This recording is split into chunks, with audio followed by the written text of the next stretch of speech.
मैंने कभी सोचा भी नहीं था कि मेरे पीछे पीएम मोदी साहब होंगे और मुझे पता भी नहीं चलेगा। बताता हूँ कैसे। जिंदगी में मिलेगी दोबारा ये वाली मूवी देखकर मैं भी निकल गया, क्योंकि मैं घर से निकल ही नहीं पा रहा था। फिर मेरे दोस्तों ने बताया लोन पर पैसे लो। अब मैं हर हफ्ते घर से निकलता हूँ और मैं पहुँचा भी कहा, नेशनल म्यूजियम। म्यूजियम में एंट्री मारते ही मुझे दिख गया एक बड़ा सा रथ, जो मुझे देखा देखा से लग रहा था। कहाँ देखा था ध्यान नहीं आ रहा, कहाँ देखा था। अरे हाँ, ये तो वही रथ लग रहा है जो मैंने 50 के नोट पर देखा था। शायद मेरे 50 के नोट की देखी देखा बनाया। ही। म्यूजियम में एंट्री मारते ही एक दिखती है बड़ी सी मूर्ति। उसके पास गाइड खड़े थे और उसे बता रहे थे कि ये ऐसे ऐसे यहाँ पर। सही में भाई, यहाँ पर इतनी पुरानी चीजें हैं कि हमारी तुम्हारी पीढ़ी की पीढ़ी अगर साथ में बैठ के पीवे बीड़ी तो भी ये उससे ज्यादा पुरानी है। जब मैंने यहाँ के पत्थर देखे तो मैं भी हैरत में रह गया कि आदिवासी इन पत्थरों का इस्तेमाल करके शिकार करते थे। मुझे भी यकीन नहीं हुआ। फिर मैंने भी कुछ नहीं सोचा। और वहाँ के इतने सारे पुराने पत्थर और वहाँ पर इतने सारे मटके पुराने, कई की 1000 साल पुराने मटके। भाई यकीन नहीं हो रहा था। जब मैं थोड़ी सी और गहराई में जबरदस्ती घुसा,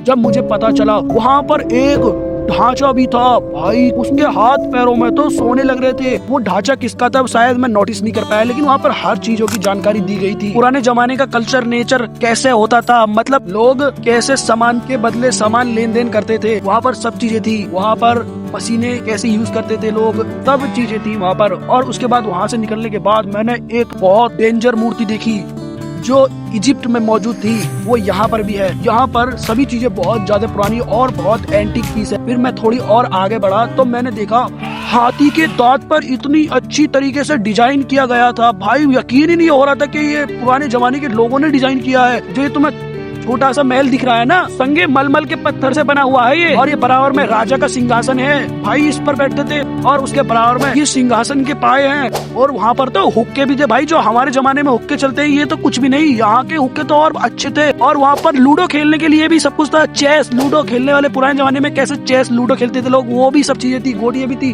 तांबा पीतल के बर्तन इतने साल पुराने कि आप सोच भी नहीं पाओ। कांच की चीजें इतनी पुरानी। और भाई ये वही चीज है जो युद्ध में इस्तेमाल की जाती थी। एक हाथ में एवेंजर्स की तरह ये तसला लेना और दूसरे हाथ में तलवार लेना और हट जा बाजंदे। और यहाँ पर कुछ मेडल लगा दिए गए हैं। हालांकि ये गत्ते से बने हुए हैं, लेकिन ये दिखाया गया है कि पुराने जमाने में इन मेडलों का इस्तेमाल किया जाता था किसी को अवार्ड देने के लिए। और वहाँ पर सोने के हार भी थे जो कई 100 साल पुराने थे। भाई यकीन ही नहीं हो रहा था कि हम कई 100 साल पुरानी चीजों को अपनी आंखों से देख रहे हैं। और पुराने जमाने के लोग ऐसा करते थे, कभी सोचा भी नहीं था। भाई पत्थरों पे लिखाई थी, जो अरबी में भी लिखी थी और हिंदी में भी और संस्कृत में भी और पता नहीं कितनी कितनी लैंग्वेजों में लिखी थी। भाई यकीन ही नहीं हो रहा था कि इस म्यूजियम में ऐसी ऐसी एंटिक पीसें रखी है। और भी बहुत सारी चीजें थी जो मैं नोटिस नहीं कर पाया क्योंकि मेरे पास समय बहुत कम था। और जब मैं वहाँ से बाहर निकला तो मैं भी हैरत में रह गया। भाई मैंने कभी सोचा भी नहीं था कि मेरे पीछे पीएम मोदी साहब होंगे, लेकिन फिर मैंने एक बात नोटिस करी। अगर ये मोदी जी होते तो इनके पीछे बड़ी फोर्स होती और ये सबसे आगे होते, तो इसलिए ये मोदी जी नहीं है। ये मेरा वहम था कि मेरे पीछे मोदी जी है। सही में यार, स्कूल के बच्चों के लिए बिल्कुल बेस्ट है, क्योंकि उनको भी पता चलना चाहिए आपसे कितने 100 साल पुरानी चीजें यहाँ पर मौजूद है और कितनी अनोखी अतरंगी चीजें मौजूद है। अब से कई 100 साल पुराने व्यवहार कैसा था यहाँ का और अब कैसा है, और पिछले जमाने में क्या होता था और अब क्या होता है, ये सब चीजें सभी बच्चों को पता चलना चाहिए।